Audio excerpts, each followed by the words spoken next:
Welcome to aminacademy.com. In strength of material, let us discuss about elastic constant.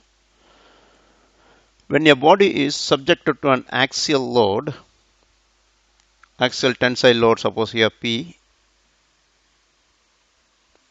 pulling load, there is an increase in length because of the pulling load in the length of the body. But at the same time, there is a decrease in other dimensions of the body at right angles to the line of action of the applied load.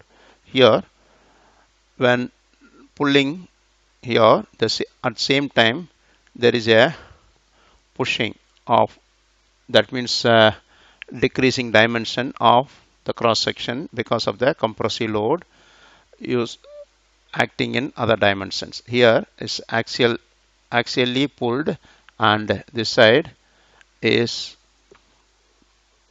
contraction in dimension due to compressive load.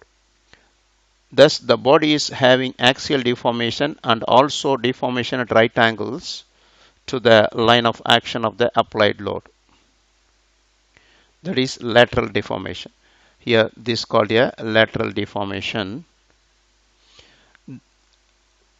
Now, we will discuss one by one. Now, longitudinal strain.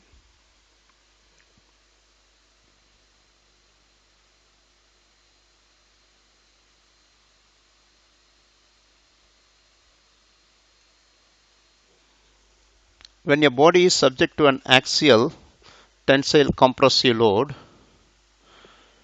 there is an axial deformation in the length of the body.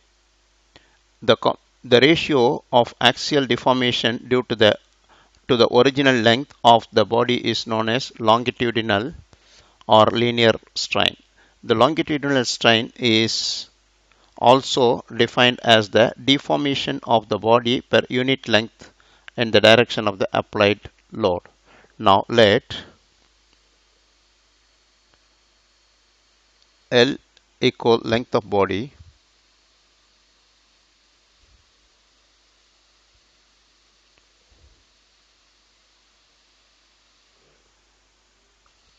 and P is tensile force acting on the body.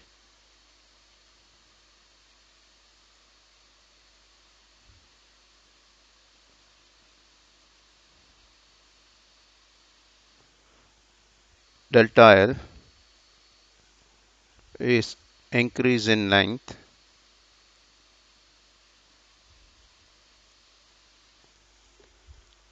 of the body in the direction of P.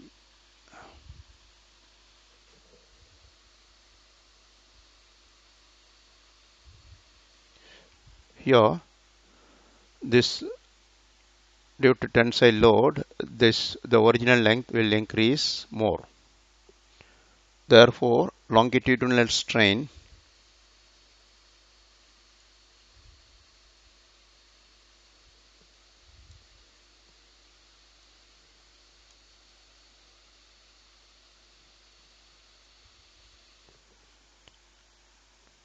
is equal increase in length by original length. Increase in length is delta L by original length L. Next, we will do lateral strain.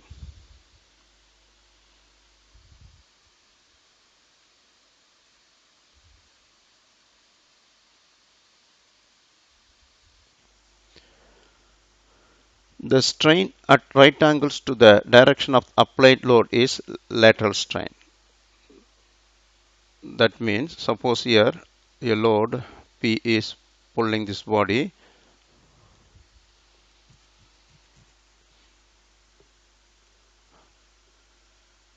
Let the rectangular bar of length L, breadth B, rectangular length L and breadth B and depth D. Depth D is subject to an axial tensile load of P as shown in the figure. The length of the bar will increase while the breadth and depth will decrease.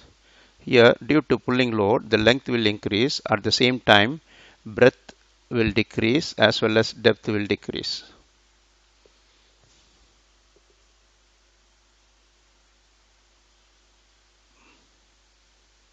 Here, this is d minus delta d.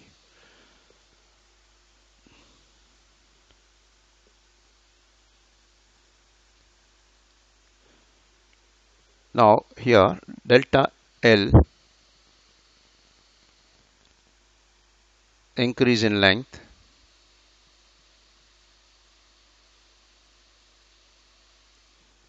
and delta B decrease in breadth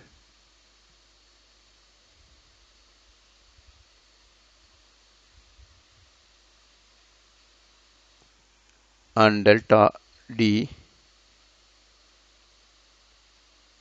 decrease in depth. Then longitudinal strain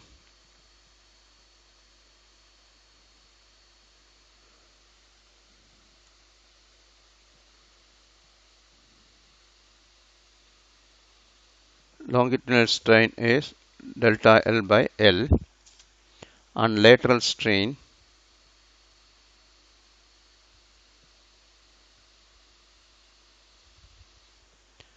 is delta B by B or delta D by D.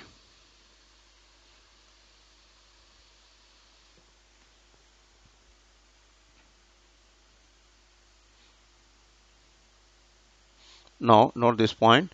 If longitudinal strain is note if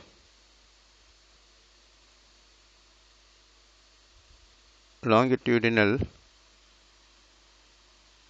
strain is tensile, then lateral strain is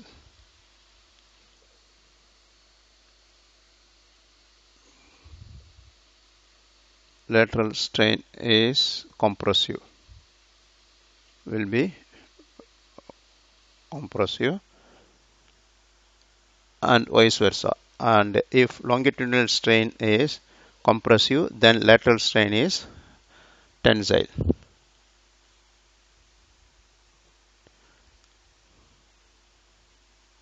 Here, but both direction is perpendicular to each other.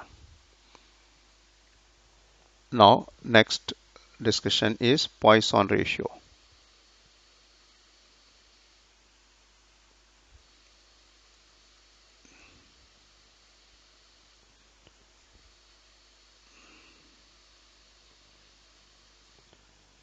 The ratio of lateral strain to the longitudinal strain is a constant for a given material. When the material is stressed within the elastic limit, this ratio is called Poisson's ratio and is generally denoted by mu. Hence, mathematically you can say Poisson's ratio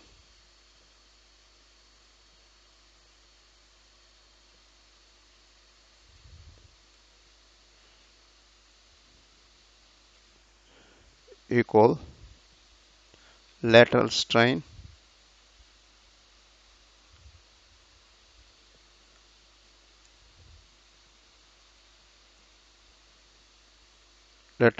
by longitudinal strain.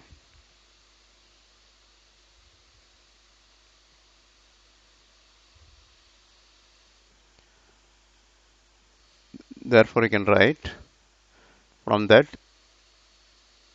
lateral strain is equal mu, that is a Poisson ratio mu into longitudinal strain.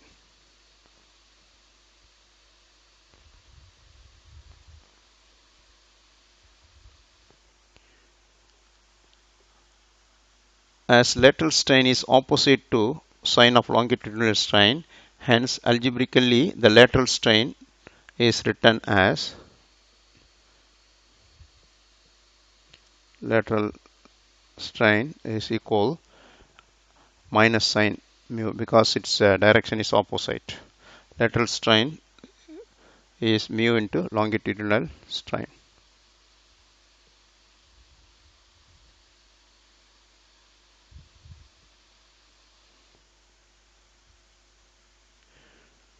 The Poisson ratio varies from material to material. It is approximately from changes 0.252 up to 0.5, little more or less it varies. We have done. Please subscribe our YouTube channel.